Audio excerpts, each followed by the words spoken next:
రాష్ట్రంలోని అన్ని జిల్లాలు అభివృద్ధితో పరుగులు పెట్టాలని సీఎం చంద్రబాబు ఆకాంక్షించారు. రెండో రోజు కలెక్టర్ల సదస్సులో జోన్ 1 పరిధిలోని 6 జిల్లాలపై సీఎం సమీక్ష నిర్వహించారు. టూరిజం రంగంపై ఎక్కువ దృష్టి పెట్టాలని సూచించారు. ఉత్తరాంధ్రలో విశాఖ, అనకాపల్లి, అల్లూరు జిల్లాలో పర్యాటకాభివృద్ధికి కృషి చేయాలన్నారు. కాస్మోపాలిటన్ సిటీగా అభివృద్ధి చెందుతున్న విశాఖలో కనీసం 5,000 హోటల్ గదులు అందుబాటులో ఉండాలని సూచించారు. అదేవిధంగా అనకాపల్లి, అరకు ప్రాంతాల్లోనూ అధునాతన వసతులతో పర్యాటకులకు ఆతిథ్యం కల్పించాలని కలెక్టర్లకు నిర్దేశించారు.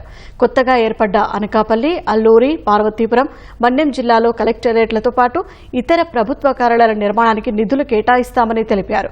పాత జిల్లా కేంద్రాలతో సమానంగా కొత్త జిల్లాలు అభివృద్ధి చెందాలని సీఎం సూచించారు. ఇప్పటికే అనకాపల్లి జిల్లాకు భారీ పరిశ్రమలు వస్తున్నాయని, ఇక్కడ పనిచేసే వారికి వసతి సమస్య రాకుండా ఇళ్ల నిర్మాణాలను కూడా ప్రోత్సహించాలన్నారు.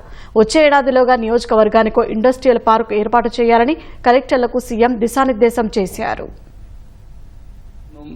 ఆ జోన్లో మెయిన్ సెంటర్ గా ఉండి 5 జిల్లా హెడ్ క్వార్టర్స్ ఉన్నాయి. ఇది కాకుండా 6 ఆ జిల్లాలు ప్రత్యేకంగా 6 వచ్చాయి, ఇంకా 5 ఉన్నాయి. ఎటు చూసినా ఒక మాండ్యం లేకుంటే అరకు, ఈ రెండు కొంచెం టైం తీసుకుంటుంది, కానీ ఇక్కడ అన్నిటికీ less than an hour journey.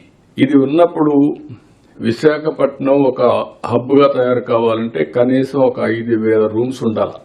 అనకాపల్లిలో కూడా హోటల్స్ ఉండాలి, విజయనగరంలో ఉండాలా, విశాఖపట్నం, శ్రీకాకుళం ఉండాలి, నైట్ హాట్ అక్కడే ఉండాలి, ఇక్కడ రాకూడదు. అదే మరిగా అరకు, ఇవన్నీ కూడా రావాలి. అక్కడి నుంచి every district constituency industrial parks మీరు తయారు చేయాలి.